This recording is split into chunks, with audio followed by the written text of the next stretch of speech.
Hello.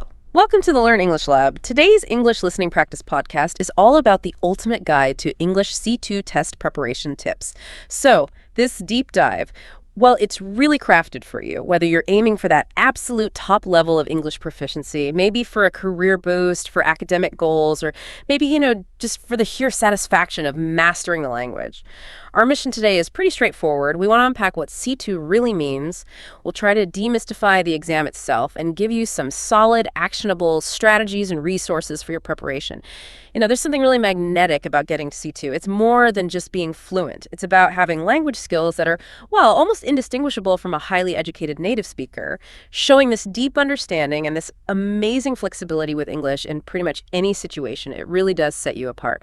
So the big question for you is, are you ready to truly elevate your English? That really is the key question, isn't it? Because C2 certification, it's transformative. It doesn't just open a few doors. Sometimes it carves out entirely new paths for work, for study, for just communicating where, exceptional language skill isn't just nice to have, it's essential. And when we talk about almost native, what does that really mean in practice? It means you can navigate any topic smoothly. Complex science, subtle political debates, you handle it. It means spotting those tiny details in a conversation, the unspoken things. Grasping implied meanings, maybe. Exactly. Implied meanings, sarcasm, irony. Yeah. And then expressing your own thoughts with incredible precision and nuance. You're not just hearing words, you're deeply engaging with the meaning behind them. Okay, so let's unpack this a bit more. C2, everyone calls it the peak, the absolute summit. But what does that mean in terms of actual skills? What does it look like when someone's really operating at that level? Right. It genuinely is the zenith, the highest point you can reach in language learning frameworks. C2, the Certificate of Proficiency in English, or CPE, that's the top. And at this stage, you possess this effortlessly deep understanding of almost everything you encounter in English. Everything, even really specialized stuff. Pretty much. It goes beyond just general chat. We're talking abstract philosophy, technical reports, maybe complex legal texts. You understand it without real mental strain.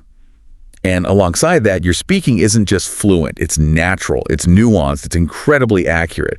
And you develop this keen awareness, this sensitivity to subtle linguistic points. Of what kind of subtleties? Well, instinctively catching irony, understanding sophisticated jokes or wordplay, appreciating different writing styles.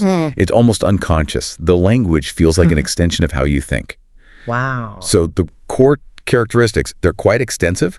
You need to be able to process complex text and speech without difficulty, no matter how fast or dense the information is. And beyond just understanding, a C2 user can skillfully synthesize information from lots of different sources, spoken, written. Can you give an example of that? Synthesizing. Sure.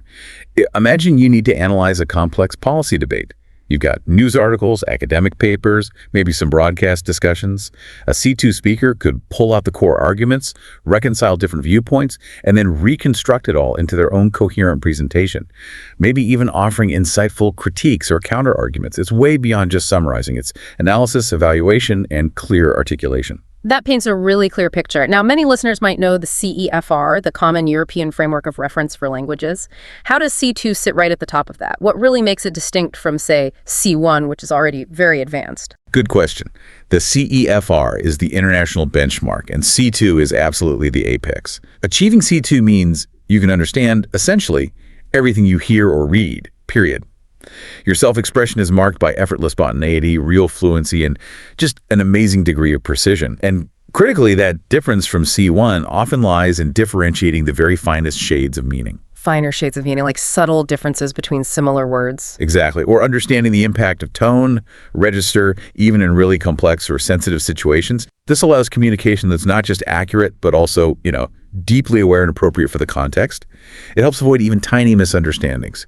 At C1, you get the main points. At C2, you grasp the whole intricate web of meaning underneath the emotional, cultural, intellectual subtext. Yeah. And connecting that to practical use. A C2 person can distill huge amounts of info, weave together diverse views into a cohesive understanding. It's not just about consuming content. It's active, critical engagement, contributing original thought.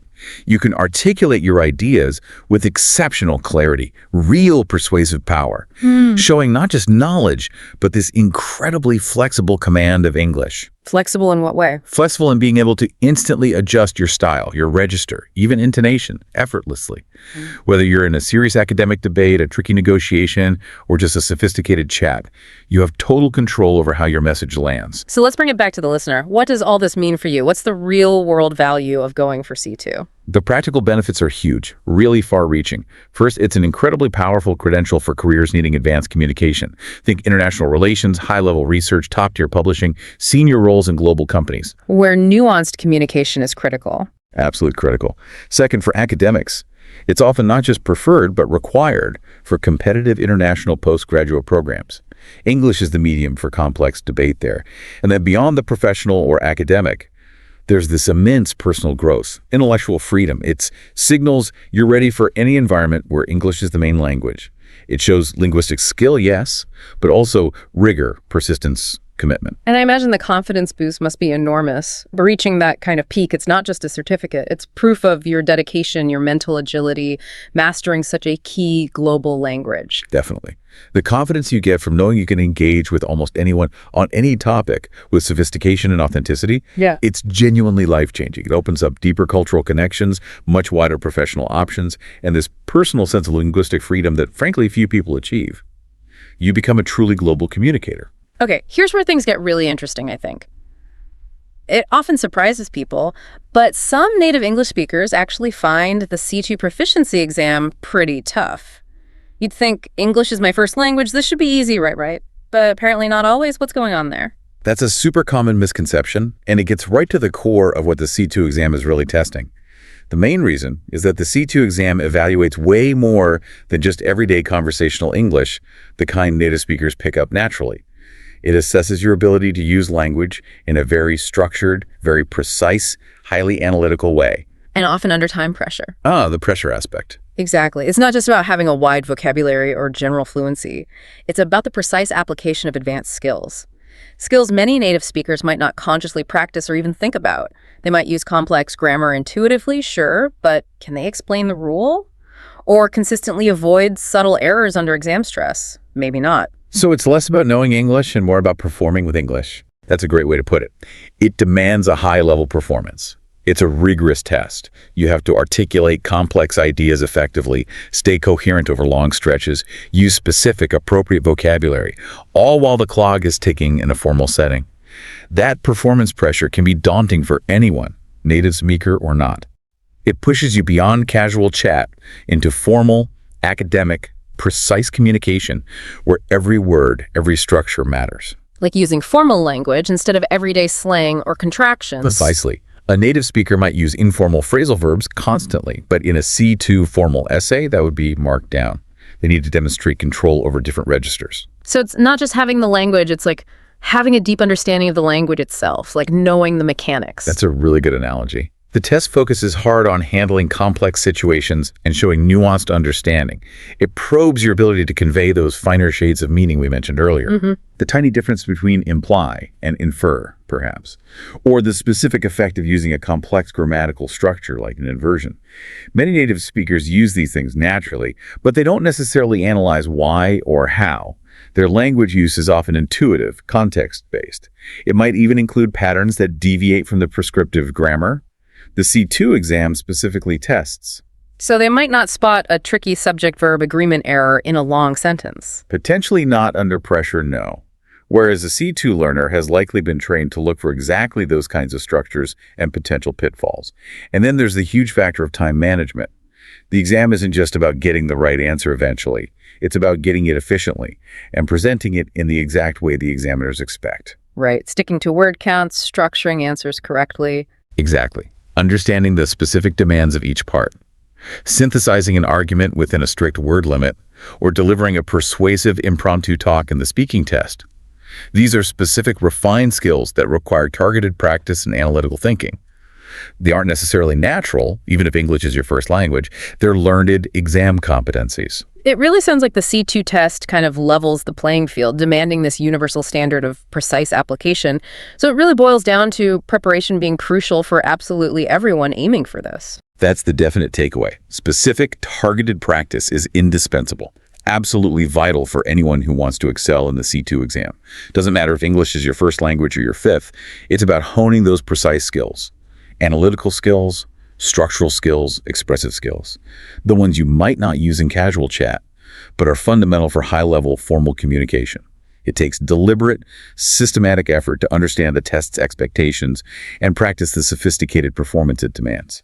That detailed prep ensures you can really showcase your true command of the language with confidence and precision when it counts. Okay, let's pull back the curtain on the exam itself then. What can listeners expect when they actually sit down for the C2 Proficiency exam? It sounds pretty comprehensive. Oh, it is. Without doubt, it's a deeply thorough assessment. The C2 exam is designed very carefully to evaluate your competence across all the main language skills: reading, writing, listening, and speaking. Each section is meticulously crafted to ensure that if you pass, you really can function as an expert user of English in a huge range of contexts. Academic, professional, social. All of them. Now, while most Cambridge English exams follow a similar pattern, it's absolutely critical that candidates get familiar with the specific format, the task types, the timings for C2 proficiency. Knowing those details isn't just helpful, it's essential for planning your preparation effectively. Makes sense. The whole point of the exam is to give a complete, authentic picture of your English abilities. It deliberately covers a wide spectrum from critically reading dense articles to participating dynamically in demanding discussions. This holistic approach ensures the certificate truly reflects your ability to use English effectively, thoughtfully, adaptably, not just in contrived test situations. Okay, let's break it down skill by skill. Starting with reading, what does that part really test? Is it just understanding the words on the page? Far from it. The reading component tests your ability to understand really sophisticated texts, often abstract, complex sentences, drawn from a very wide range of real sources. Like what kind of sources? You might get dense academic papers, complex bits of literature, insightful newspaper articles, specialized reports, all sorts. And it goes way beyond just surface understanding. It requires deep interpretation, inferring meaning, grasping abstract ideas, underlying assumptions, even figuring out the author's subtle stance or bias. You need to get not just what's said, but how it's said, the tone, the purpose, any hidden messages. Wow, okay. And the writing section, what kind of writing are they looking for at this C2 mastery level? The writing part is extremely rigorous. It demands real intellectual and linguistic skill. It checks your ability to produce clear, coherent, exceptionally well-structured pieces on complex topics. This might mean writing a persuasive essay, arguing a nuanced point, or a detailed analytical report, or maybe a critical review of something. So structure is key. Structure, yes, but also sophisticated argumentation. Your points need to be logically developed, presented with cohesion, even stylistic flair. You need persuasive arguments, precise articulation of complex ideas, and accurate, sophisticated language. That means a broad vocabulary, nuance, and mastery of advanced grammar. Essentially, crafting compelling, error-free, intellectually strong prose. Listening. That can be tough, right? Especially with different accents, speeds, Yes. complex topics. What's involved in the C2 listening test? Right, listening can be challenging. The test is designed to gauge your understanding across a really diverse range of spoken English. Different accents, different speeds, different contexts. You might hear part of an academic lecture, a nuanced radio discussion, a lively debate, maybe even complex everyday conversations with layers of meaning. And what do you have to do with what you hear? Your main job is to pick out not just the main ideas and specific details, but also the implicit meanings, the speaker's attitudes, their opinions, even their emotions. This often means catching subtle clues in intonation, shifts in formality, rhetorical tricks, unspoken assumptions. You need a really perceptive ear, critical listening. Okay, and finally, the speaking part. Often the most nerve-wracking for people. What are the examiners looking for there? Yeah, the speaking test puts you on the spot. Yeah. It measures your ability to communicate fluently, spontaneously, and appropriately in a face-to-face setting. It usually has different parts, maybe starts with some general chat, then moves to discussing something based on pictures or text, perhaps a task with another candidate, often ending with a longer, sophisticated talk on an abstract topic. They assess. They assess several things carefully. Your pronunciation needs to be clear, natural, expressive. Your grammatical accuracy, minimizing errors even with complex sentences. Your vocabulary range, showing you have a wide, nuanced lexicon you can use appropriately. And crucially, your interactive skills.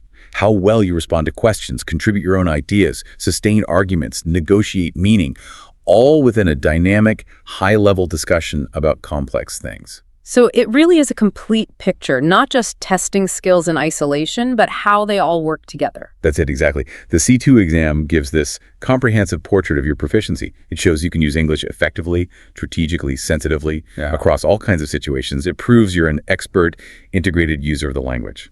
It's becoming really clear now that C2 isn't just about knowing English. It's about how you apply that knowledge to specific, often tricky question formats.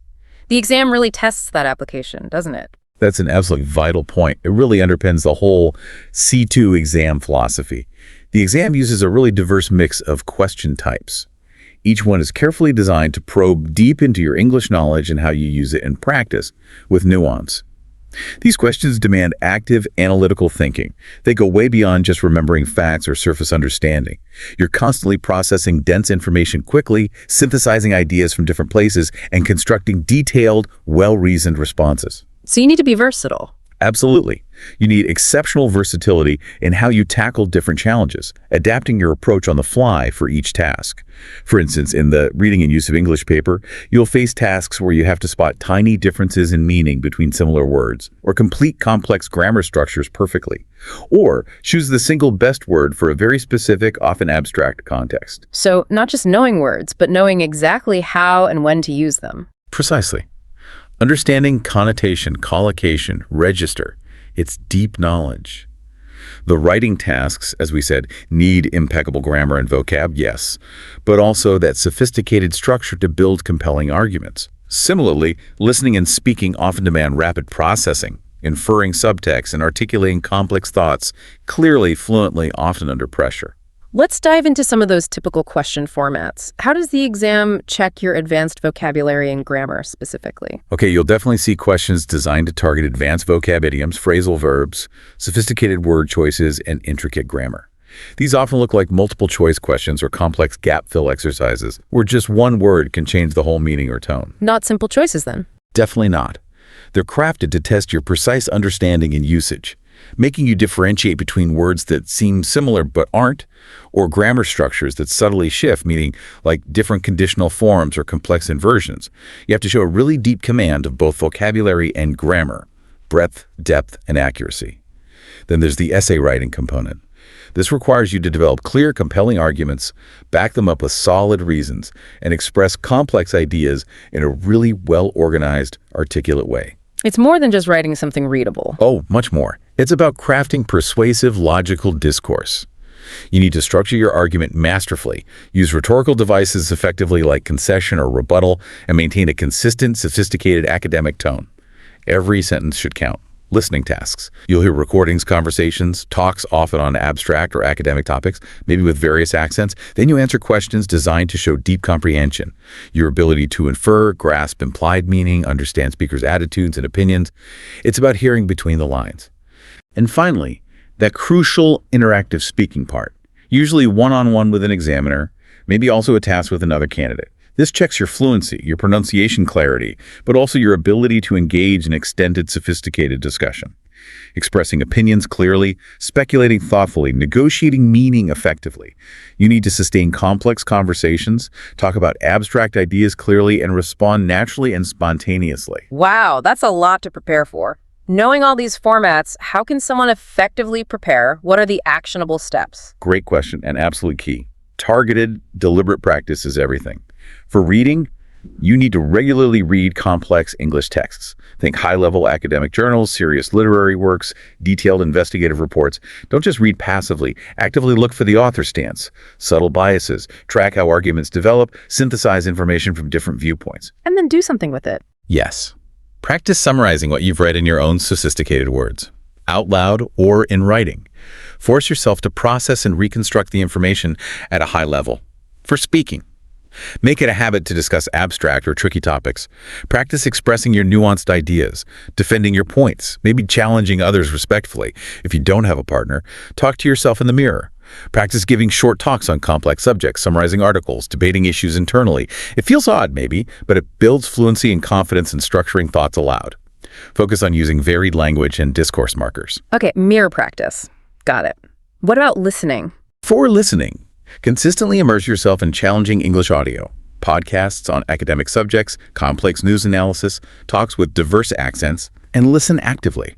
Try transcribing difficult bits to catch specific words or structures. Repeat complex sentences out loud to internalize the rhythm and intonation. Constantly ask yourself, what's the implied meaning? What's the speaker's real purpose? What's their tone? For writing, set up a regular schedule for writing C2 level pieces, essays, formal emails, reports. Focus intensely on grammatical accuracy, using a wide range of appropriate, sophisticated vocabulary and ensuring logical structure. Get feedback if you can, or learn to critique your own work rigorously. Look at sentence variety, linking words, maintaining the right formal tone. And finally, this is huge but often overlooked. Practice thinking in English. Thinking in English, how does that work? Consciously try to stop translating in your head from your native language. Try to formulate thoughts, analyze problems, plan your day directly in English. The more you do it, the more natural and fluid your speaking and writing will become. It removes a major mental hurdle, allowing for truly spontaneous, sophisticated communication. That's fascinating. It really sounds like that consistent, high-level work across all 4 skills is what builds the foundation needed to handle any question on the C2 exam. Absolutely. It's about weaving English into the fabric of your daily intellectual life, making it an active, intuitive part of how you think and operate. This integrated approach builds true proficiency and prepares you to face the exam's challenges with confidence and competence. Okay, so preparing for C2. It's definitely a marathon, requires real commitment, not something you can cram for. It clearly needs a very dedicated, strategic approach. What's the overall philosophy for the most effective preparation at this level? You're spot on. It is a marathon demanding sustained effort and mental stamina. The single most effective overarching strategy is deep immersion, making English a daily organic part of your routine. This consistent engagement reading, writing, listening, speaking every day doesn't just build knowledge. It builds confidence, resilience, and intuitive feel for the language, all crucial for the demanding C2 test environment. It's about moving beyond conscious learning to innate understanding. But immersion alone isn't enough, right? You mentioned strategy. Exactly. Beyond general immersion, successful C2 prep needs a focused, strategic plan. Just practicing English isn't enough at this level. You absolutely need a deep understanding of the test format, intimate familiarity with the specific question types, and disciplined, repeated practice with those formats. This focused strategy ensures your time and effort go exactly where they'll have the biggest impact. It optimizes your preparation. So it's way more than textbooks. It's about living English, making it part of your life. Undeniably.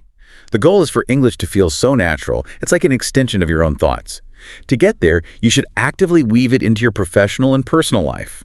Talk complex topics in English with colleagues or friends if you can. Read quality English news and analysis daily. Use it at work, drafting reports, participating in meetings. This seamless integration builds comfort and ensures those advanced skills become second nature, not something you have to consciously construct, and actively cultivate that thinking in English we talked about. Right, training your brain to operate directly in English. Yes. Yeah. Analyze problems, reflect on things, plan. Do it all in English, bypassing your native tongue. Some people even start dreaming in English. That's a sign of deep integration.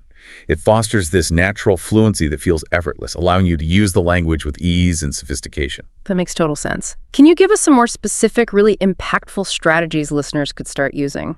Definitely. First, full immersion in challenging content. Purposefully expose yourself to English that pushes your limits. Watch English films or complex documentaries without subtitles. Train your ear for natural speech, intonation, slang. Actively find English podcasts on complex academic or social topics, the kind of high-level talk you'll hear in the exam. Read advanced books, dense articles, sophisticated analyses that stretch your vocabulary and grammar. See how expert users handle language in real, nuanced situations. So challenge yourself constantly. Precisely. Second, dedicated daily practice. Don't just practice when you feel like it. Set aside a specific non-negotiable time each day for active speaking and writing. Even 30 minutes consistently is better than hours sporadically. This builds linguistic muscle memory and, importantly, boosts confidence in expressing complex ideas orally and in writing. Consistency is the bedrock. Third, interacting with native speakers or highly proficient non-native speakers. Find opportunities, online exchanges, conversation groups, professional events to talk regularly with skilled English speakers. Why is that so important? It gives you invaluable exposure to real-world idioms, natural phrasing, cultural nuances, the rhythm of authentic conversation. It helps you refine your understanding of everyday usage and practice adapting your style in real time, a key C2 skill. And finally, integrating English into your routine. Small changes add up. Set your phone to English. Write shopping lists in English. Get your news primarily from English sources. These consistent actions dramatically increase daily exposure and usage, making English a normal, functional part of your life, not just a subject you study.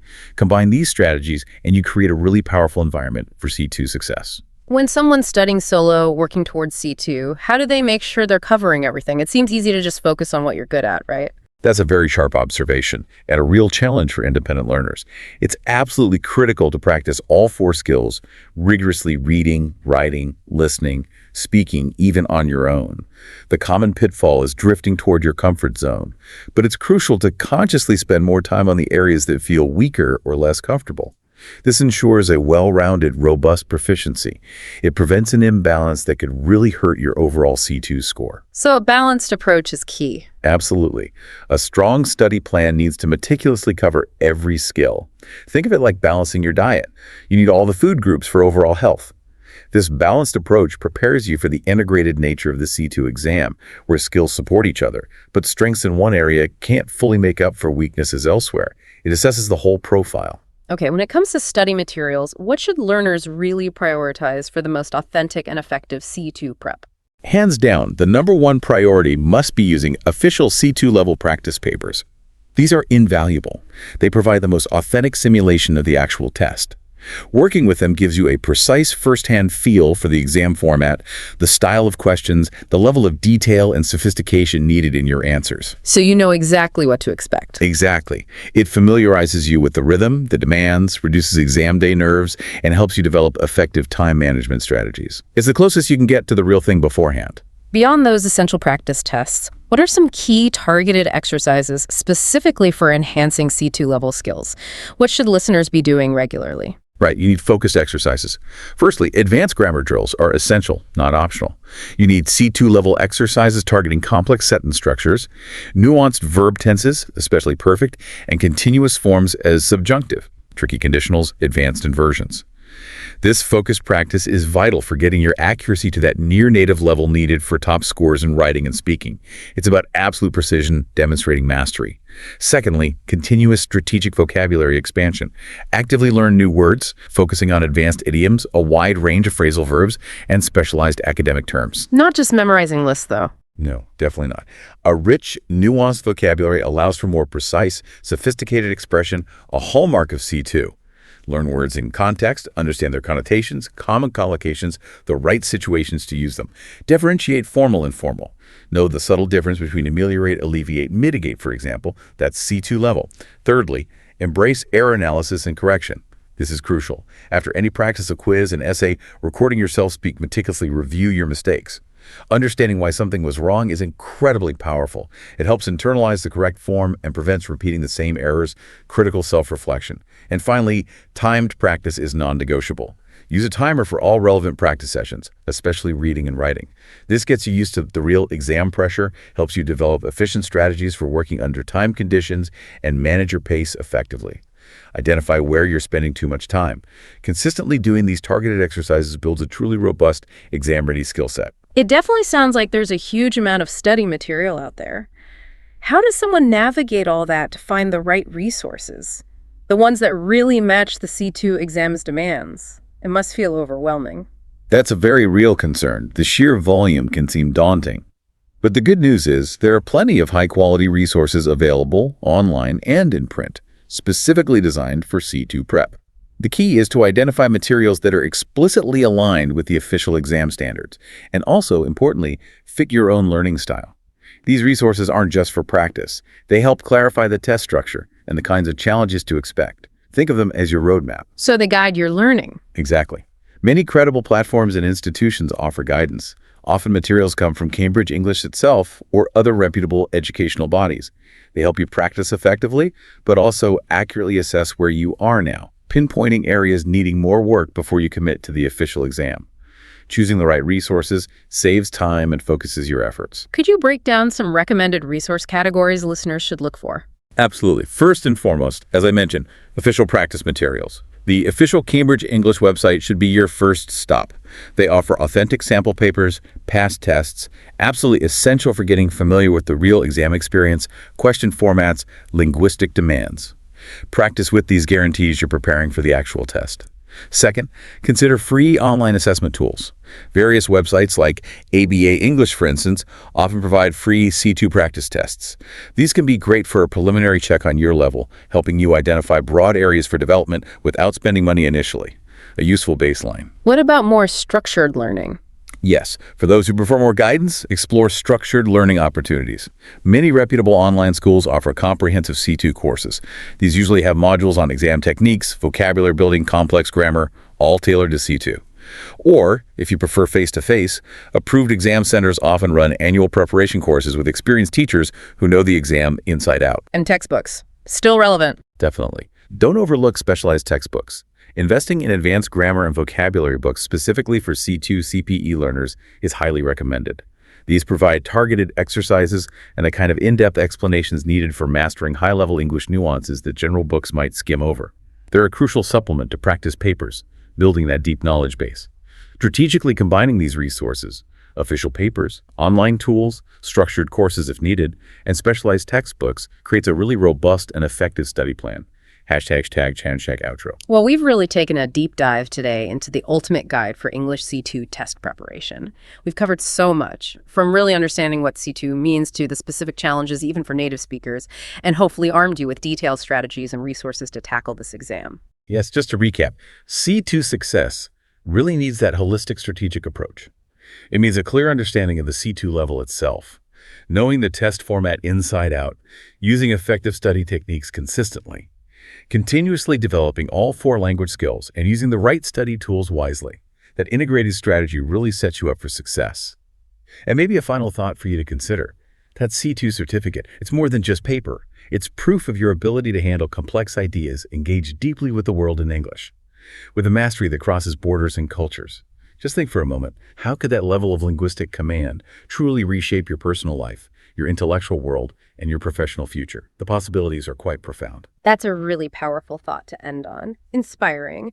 We absolutely encourage you to embrace your C2 journey with confidence, with a positive attitude. Know that with focused effort and the right approach, this peak of English proficiency is definitely within your grasp. And remember, if you're looking for more personalized guidance, maybe a clear plan to start your English journey towards success, you can always reach out for a free consultation. We really hope this deep dive has given you some valuable insights today. If you found it helpful, please do like this video, share it with others who might benefit, and subscribe to this YouTube channel for more content.